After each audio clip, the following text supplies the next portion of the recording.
for us, we try very hard to get a grip on what exactly is it that a city is supposed to do. What are we good at? What is our job? And I don't think that the city, if you look at everything that we do, that our the real nuts and bolts of our jobs lack compassion and caring. I don't think that we're not in the compassion and caring business. I think we are in the business of compassion and caring. And I think our police officers are in that business as well. To share a shorter, very direct story that some members of council have heard before, when I needed life or death care at my home, the first person to arrive was a police officer. And that police officer, doing his job, specifically his job, what he's good at, and he was available to do it, was so compassionate and caring. And then the EMS folks who came, I mean, they were doing their job, they were doing what they were good at, but they were also doing it with compassion and care. And I was told multiple times during my 4-day stay at the hospital that it was the care I got from those professionals that was the reason why I was alive at that moment, no doubt. Compassion and caring is something that we need to apply to what we do best. Preventing crime, that's very compassionate, that's very caring. Shutting down a tenement or taking a landlord out of business who's being abusive to his or her tenants, that's compassionate and caring. Providing vaccinations to prevent the flu, people who can't afford it. Assuring that our library has books and an awesome computer bank so that underprivileged kids can complete their required research the same way that wealthy kids can do it. Those are just a few things that we do that are part of our job description, part of what people pay taxes for. Is it compassionate and caring to provide a police officer for a funeral procession? Perhaps it is, but it's not a city function. It's not a city function.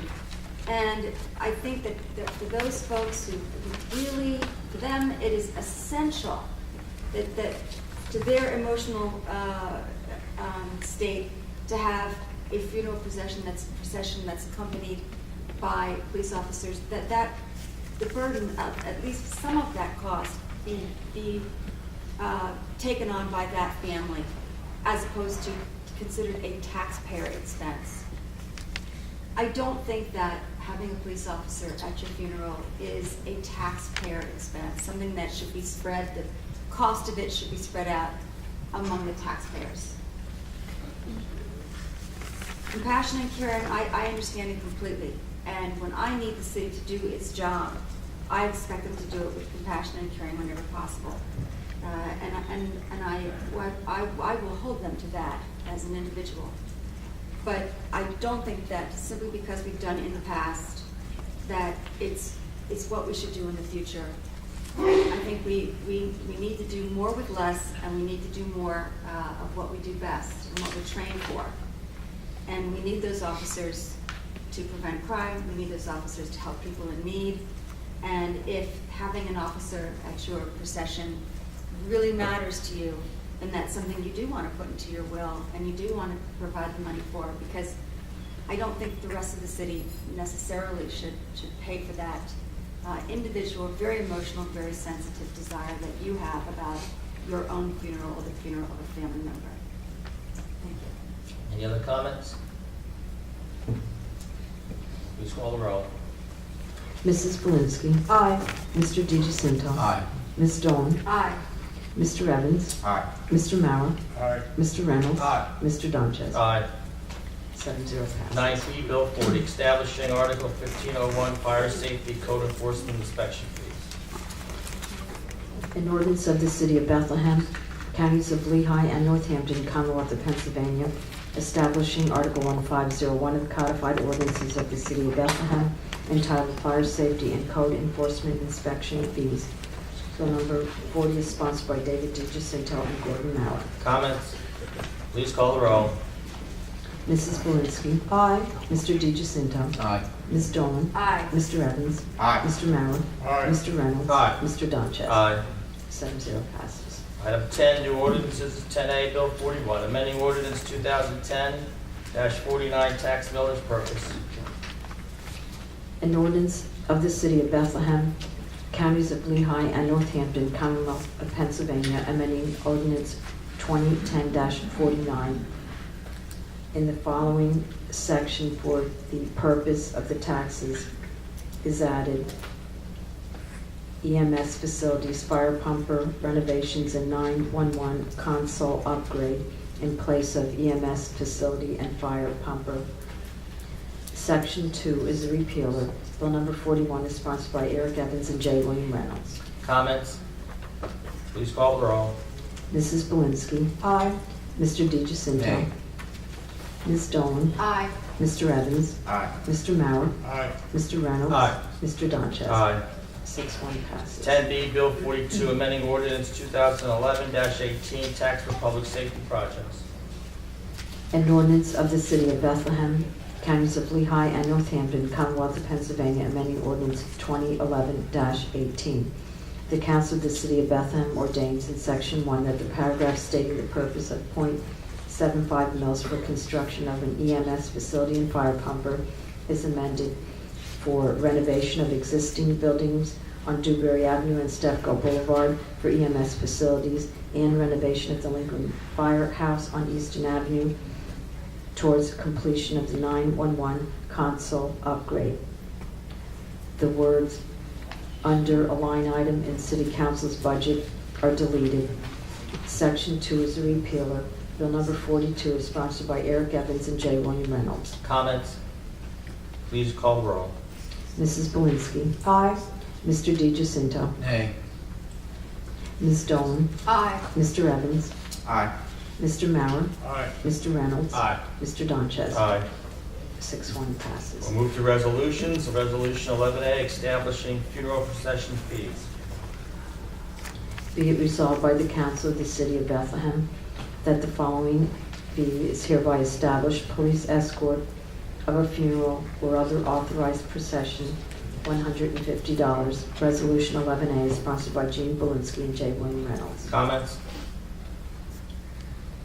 Let me just make one quick comment here. Many of the points Ms. Dolan made, I agree with. I spoke in depth with on this issue with Mr. Collin at a family funeral a week ago, 2 weeks ago. And I personally don't have a problem with the fees, but I have a problem with the first amount coming in at $150. I mean, I understand it's a service we provide, and I think if there's an emergency, obviously the police would have to go to the emergency. But I think, I would hope that $75 to $100 rather than $150 right out of the, for a first time. Because I really do think many people will probably waive it. And so because of that, unless somebody wants to make a motion to amend this, I will vote no. Please call the roll. Oh, can I, Mr. Reynolds? I just have a question for Mr. Schiffer, if that's okay. Go right ahead. Commissioner? Commissioner, can you speak as to whether or not, I had heard that some funeral homes already charge a fee on their individual bills for this. Is that been any of your experience in the police department dealing with this? Is whether or not this is actually a bill that shows up sometimes, and on funeral homes bills that people have to pay? Commissioner?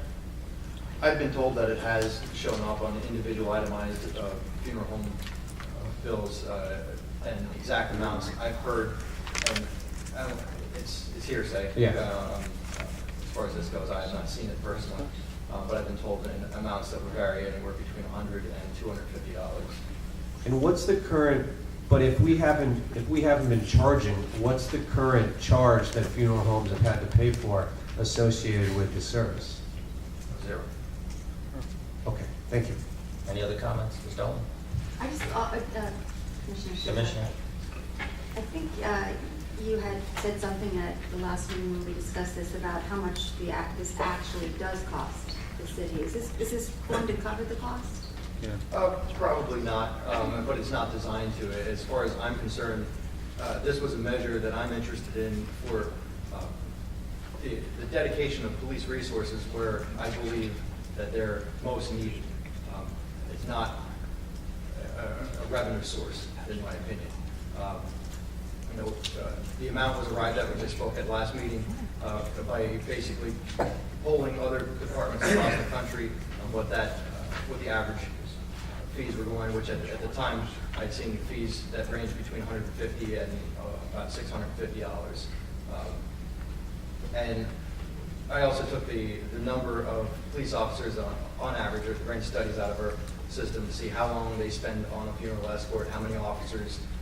Sometimes it's only one officer, and sometimes up to about 4 officers for an escort, and tabulating that out with their hourly rates, and coming up with a figure.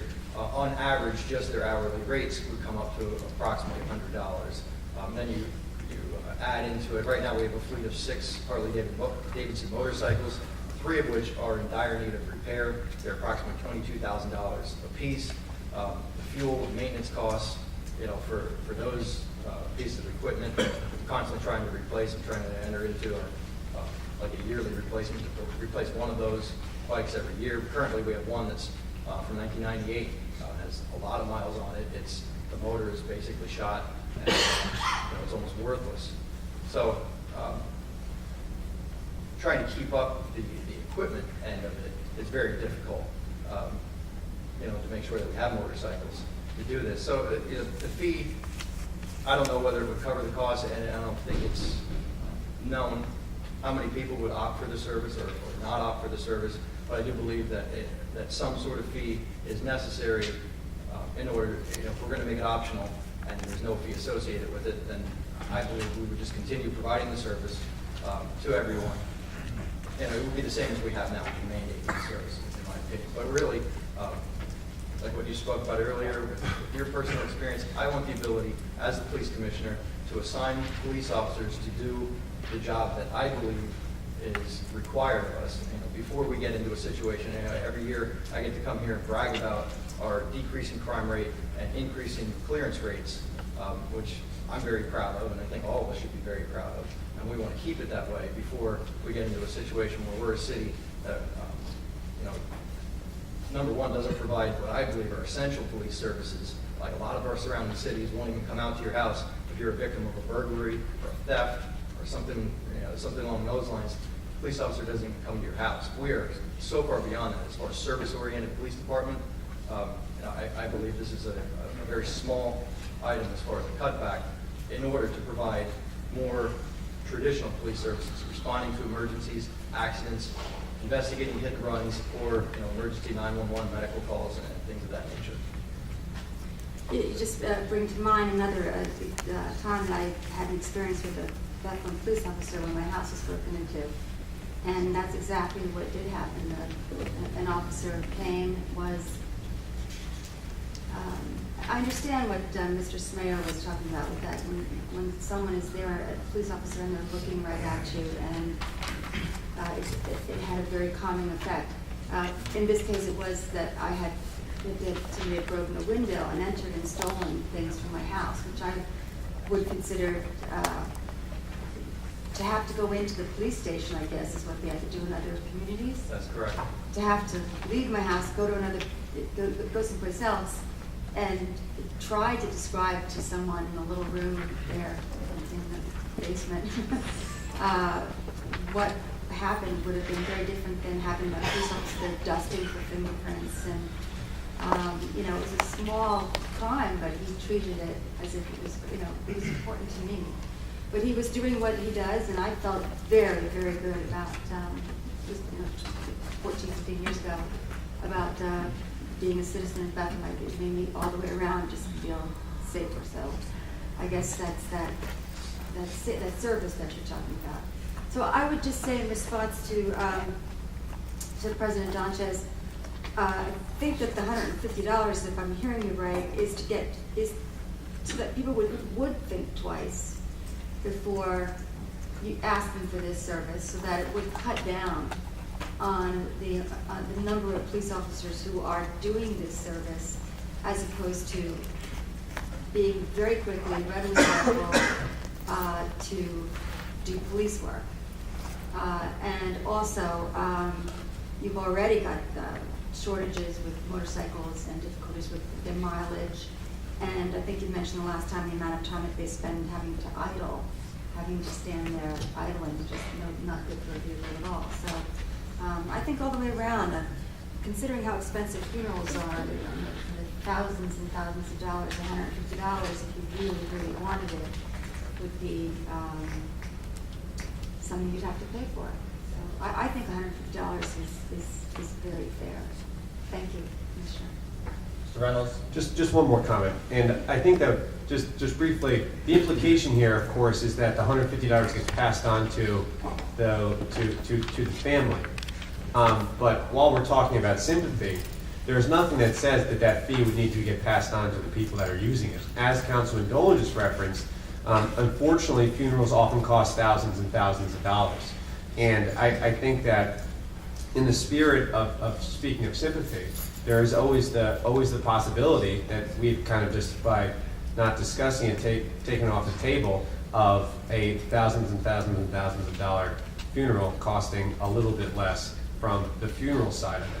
If sympathy is what the goal is, they have some control over that as well. Thank you. Thank you.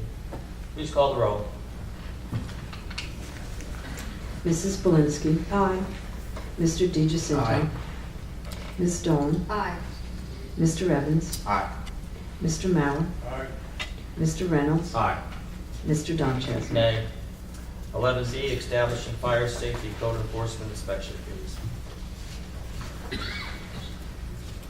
Be it resolved by the Council of the City of Bethlehem that the following fees are established. The Fire Department fee schedule for inspection of commercial structures and premises based on occupancy load under 100 persons, $25, 101 to 500, $50, 501 persons and above, $100. The fees include one inspection, one reinspection, subsequent re-inspections billed at $75 an hour, 1 hour minimum, and billed in 1/4 hour increments. Resolution 11B is sponsored by Jean Belinsky and David DiGiacinto. Comments? Please call the roll. Mrs. Belinsky. Aye. Mr. DiGiacinto. Aye. Ms. Dolan. Aye. Mr. Evans. Aye. Mr. Mauer. Aye. Mr. Reynolds. Aye. Mr. Donchester. Aye. 7-0. 11C, approving the increase in entry-level fire exam. Be it resolved by the Council of the City of Bethlehem that the following change be made in the fire civil service rules and regulations, that the examination fee currently at $25 is increased to $50. Resolution 11C is sponsored by Jean Belinsky and David DiGiacinto. Comments?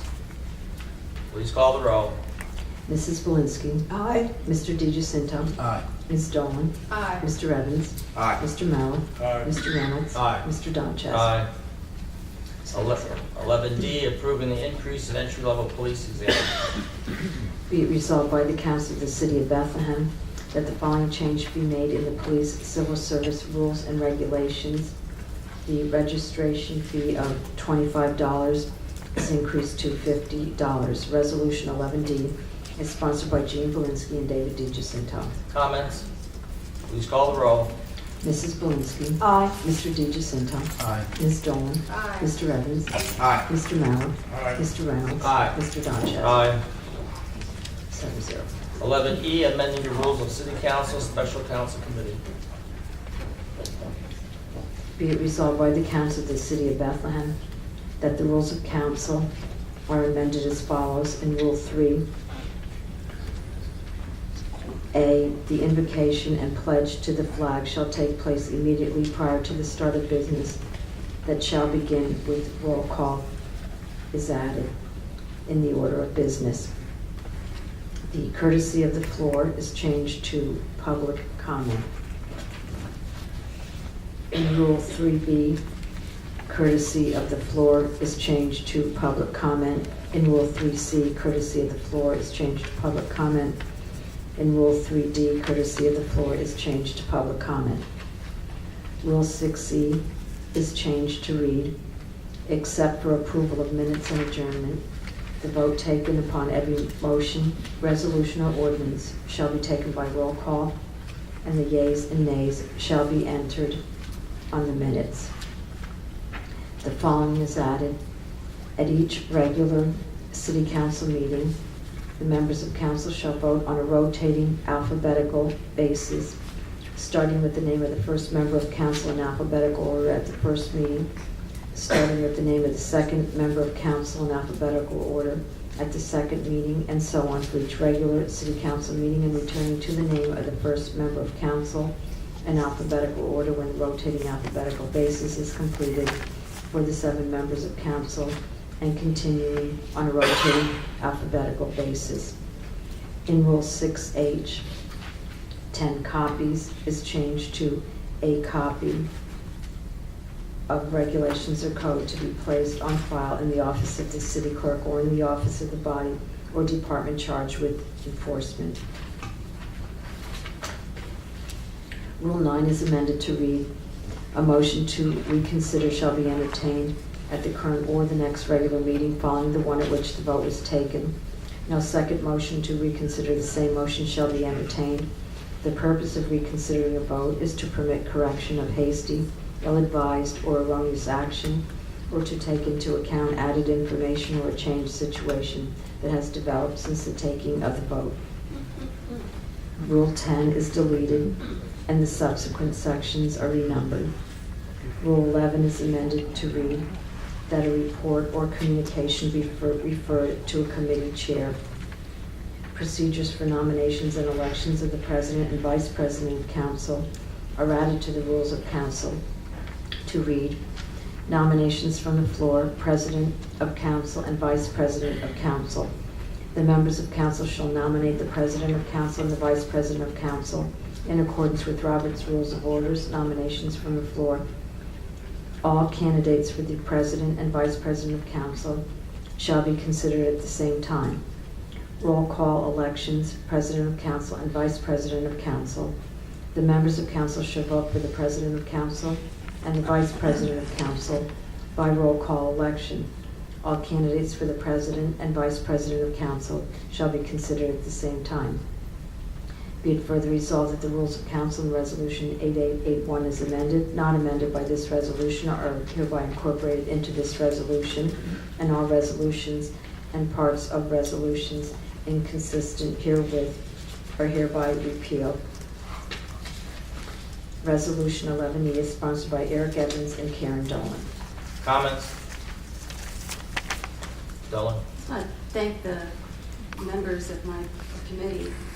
We spent hours in the evening, two meetings, very long meetings, working on this, working on bylaws and rules. It's never really totally pleasant. But we had great discussions and a lot of debate, disagreement, and finally agreement. And I think what we have here is will serve us for quite some time. I don't think there's much in here that's particularly dramatic. The only thing that I think will take some getting used to, although the city clerk feels strongly that it will be easy for her, is rotating the votes. If I could have the floor again, I would like to turn it over to Councilman Evans. I think this is one of the best changes, and it was really his idea. So do you want to speak a little bit about your thinking on that, Councilman Evans? Question will go to the chair. Mr. Evans, comment. Sure. I will make comments. Referring to 6C. Yes. Okay. I'd like to thank Councilman Dolan for helping us through that task, because it was difficult at times, and the members on the committee, we did work hard to bring something forward that we think will work for the future. The change that Councilman Dolan spoke of, I think will fit us well. It's going to allow us to vote on a rotating basis, so the leadoff batter, always being Councilman Belinsky, will not be the same. The first meeting of the year would be Councilman Belinsky. Second meeting of the year would start with Councilman DeSenso rolling straight through. So the last vote and the deciding vote will always end with the chairman, but it'll give a different flavor of the way the voting takes place. We felt that would give a more fair representation each week and through the year. Should have known you would give a good sports metaphor to describe the way that was going to work. And then the only one I think that also that will present a challenge because it's different is one aspect of how we're going to vote for our president and our vice president, which is that instead of considering each candidate with a separate vote, and then once a candidate reaches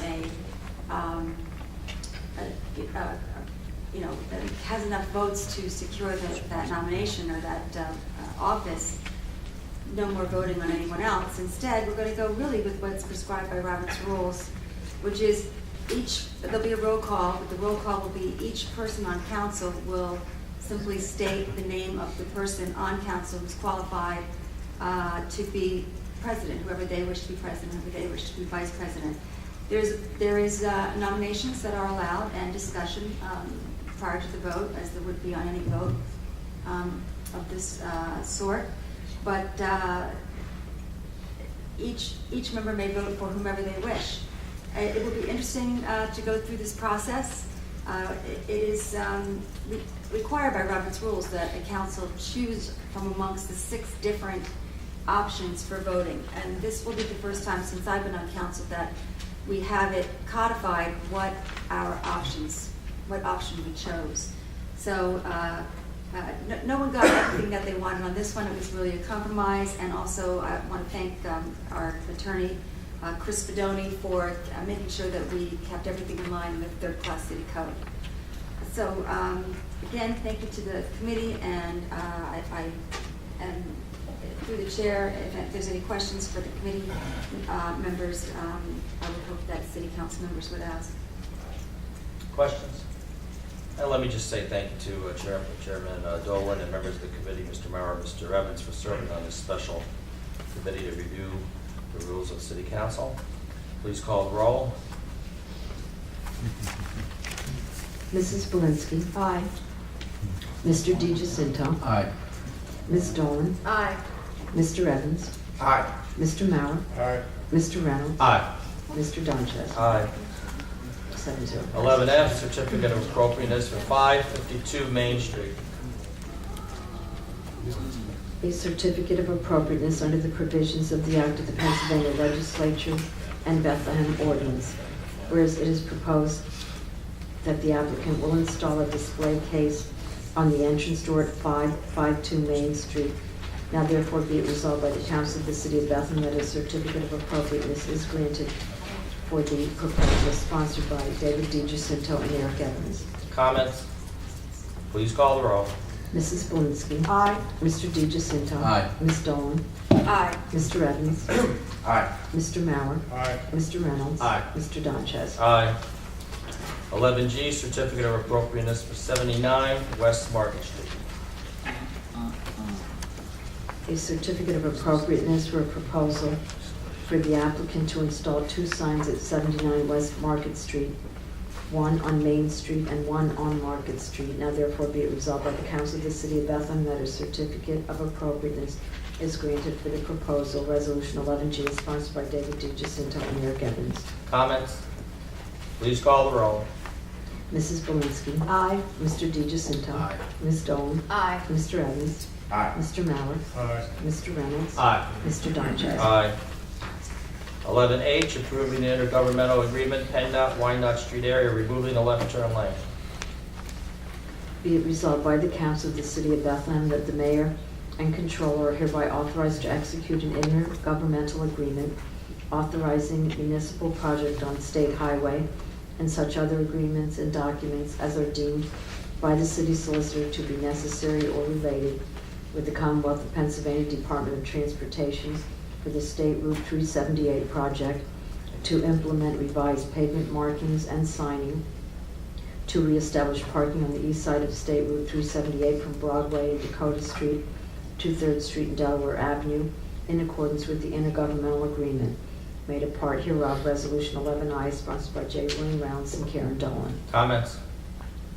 Mr. Reynolds? Yeah, I just want to say a couple things about this. One is that I lived in this area for years, and certainly about 4 years when I first got out of college, and it's unfortunate that the most successful business in that area has always been McDonald's. And I do say that with a degree of sadness, because I think that area certainly can be so much more. And this certainly is not the panacea to that area's problems. I think that there are a lot of issues there that have made development there over the years difficult. Just to respond to a couple of things. One is when someone said before about the decrease in taxes collected to Bethlehem, and I'm guessing that also included school districts and counties and stuff like that. Hopefully, it will also lead to an increase in taxes being paid across the street to the new businesses that go in there. As well, I'm also not as concerned. I'm also not as concerned with the money there, necessarily the profits leaving the area, because as we've heard tonight, many of the business owners there live in the city of Bethlehem, and they've been here for a long time. And I think that we know that communities, when you can keep money in the community, and then they take those profits from hopefully a successful business and go back into the different businesses we have. I also think the location, and I won't touch too much on this, and when all the moving parts occurred, 10, 12 years ago, when the McDonald's was placed there, I certainly was not on council at the time, but I have often had a general problem when I lived there, and also driving through there with the location of McDonald's in a low-income area like that, and I won't touch on that, but I think that even its presence in that neighborhood, left turn lane or not, is a problem. And also, to be honest, I think it's been about 7 or 8 years since I've been to McDonald's, and that was when I lost a bet with those same friends. At the same time, we are in the business of doing little things to help out the small business community. We've invested a lot in different areas throughout the city, the north side, the south side, and I think that someone had touched on First Friday, and I know that while First Friday is very popular throughout the south side, it's not an area that First Friday really touches. So I will certainly be supporting this. Thank you. Thank you. Any other comments?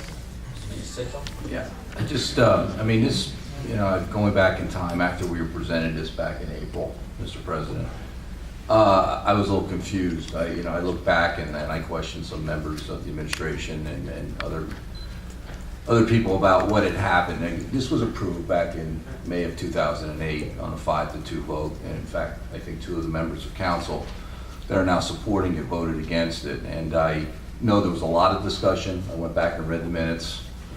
I looked at a chronology of events. I know there was a one-way pair study that did not necessarily prove anything out, I guess, or didn't, whatever it started out to prove, it didn't happen. And then there was like nothing for 2 years that I could read or see.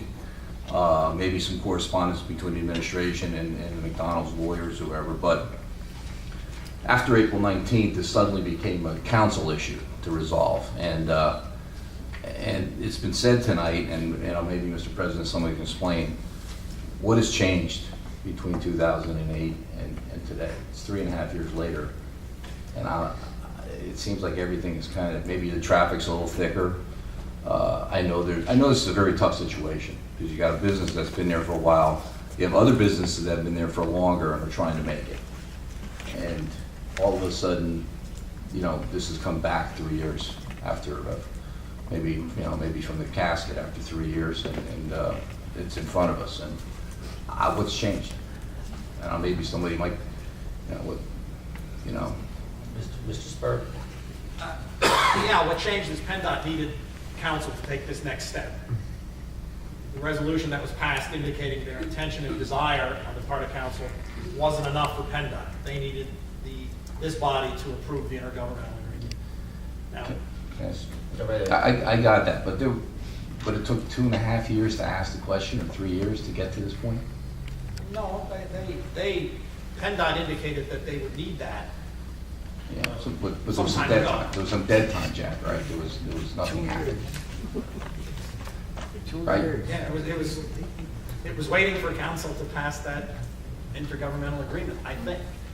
But it didn't come to council until April 19th of 2011. Well, I think council originally took the position that no, they didn't need to have to vote a second time. And they went back to council, to PennDOT, and I think made argument that wasn't really going to be necessary. That was before this council, right? Yeah, and PennDOT took a while to consider that argument, and then came back and said, no, we still want council to approve the intergovernmental agreement. This has been before council, it was tabled back in April, so there's a delay, it's not on the part of the administration. When the administration presented it to city council back in April, I did not get any co-sponsors, so we did not discuss it until tonight's meeting. It's a long time between 2008, May of 2008, and April of 2008. What happened there was we were pursuing the one-way pair, Yeah, I got this, saw that. which we did, and decided not to implement it. So that took quite some time, and there was some, 09, what's that? 09 maybe, that ended. No. in 09. A couple of years that we debated that. Okay. And then we moved off of the one-way pair and moved towards the, as council directed the administration to pursue the removal of the left-hand turn lane, which contrary to popular belief, as you can tell, or was once stated that it was nothing more than a can of paint, you can tell that it's a lot more involved than that. And so there was some work between the administration and PennDOT to get approval for the removal of the left-hand turn lane. After that work was done, we brought it before council back in April. It didn't receive a second. Then never came before the board, and there it's been. Yeah, I just, I Well, get, that's the answer. yeah. Just seemed like a long time. Can I ask a Right, question? Mr. Reynolds. Mr. Alcohol, please. Sorry. Mr. Alcohol, on that left turn lane, there is the turn into McDonald's. If I recollect from my traveling around there, that left turn also continues up to West 4th Street. There's a left turn lane for West 4th Street. Correct. How is that going to be handled? You have a turn for McDonald's, and you have a turn, maybe another. It won't be, once the dedicated left turn into McDonald's is removed and the parking is restored, there will be one through lane. You will be still able to make a left at 4th Street to go up to the hospital, but it won't be a dedicated left. It won't have its own phase with an arrow. You can sit there and try to make the left, and the through traffic will go around you. There's adequate, we're limiting the parking south far enough, based on evaluation, to make sure any queuing that occurs at that light is not far back enough to interfere with the flow of traffic. So it'll be one through lane after it's done. All right, thank you. Mr. Reynolds. Just, I can't speak, Mr. DiGiacinto referred to the difference in time, and I can't speak to that. I can't speak to in April when it had come up. It was a situation where I think that, as we all know in council, the process by which we go through sponsoring things is when we arrive at the meeting, we decide to sponsor it, not decide to sponsor it.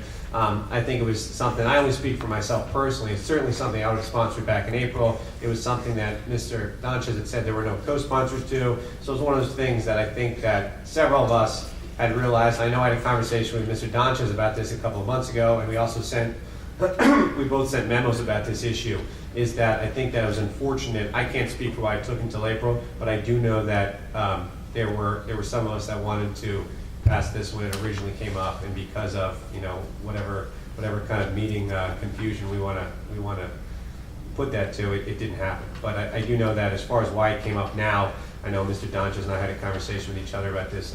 I want to say a month or two ago, and we both had sent memos asking about what was going on with it. So that's kind of why it came up now. Thank you. Any other questions? I just have. Ms. Dolan? I'm not 100% sure, but I think I was the one who was the, who put the resolution forward, and there wasn't a second, because I think ultimately it was 6-2, and Mr. Reynolds and I voted, at least if I'm doing a quick look. That's in 2008, I believe. Yeah, in 2008. Yeah. And I remember the whole debate over the bucket of paint and all that it was going to be so easy. And just to answer Councilman DiGiacinto's comment, we were told then that this was not going to happen overnight, that this was going to be, that because we had reversed ourselves and we were asking for something that we had already approved, already said we didn't want, or it was reversal, that PennDOT wasn't gonna be happy with us, and it was gonna take a long time. If I remember it correctly, you letting us know that this was not going to be something they were gonna put on their front burner. So, it's not surprising that they're putting our feet to the fire and making us, stand by 100%, because we kind of waffled on this one, I think. I didn't get a chance. I really respect when people get the minutes and read them through. That's good for being a good council person. I would love to read them later. But I do think I said something similar to this at that time, which is, as council people, we have to weigh things. And on one side, we have, pretty much a franchise of a multi-billion-dollar corporation who got a dedicated left turn into their business. And it's really hard for me to think off the top of my head of any other dedicated left turn, where there's not a traffic light, where there isn't a cross section, but a dedicated left turn into any other business in Bethlehem. Can anyone think of a left turn, just a sign, left turn, a lane, left turn only, just for a business? And I'll be honest, we were very, this is before I was on council, but I sort of understand the feeling at the time. This was pretty close after the death of Bethlehem Steel. At the time, it seemed like it was going to save us. It was something. And so council at that time, the administration was really, hoping to spur, to bring in some revenue and to bring in some jobs and to show signs of life, especially on the south side. Was it a good decision in retrospect? I don't think that's really ours to make, but we are talking about something that is unprecedented, and I would imagine will never happen again. I hope will never happen again, because how can we dedicate a left turn to one business, and there are plenty of businesses where you have to go down one-way streets and all the way back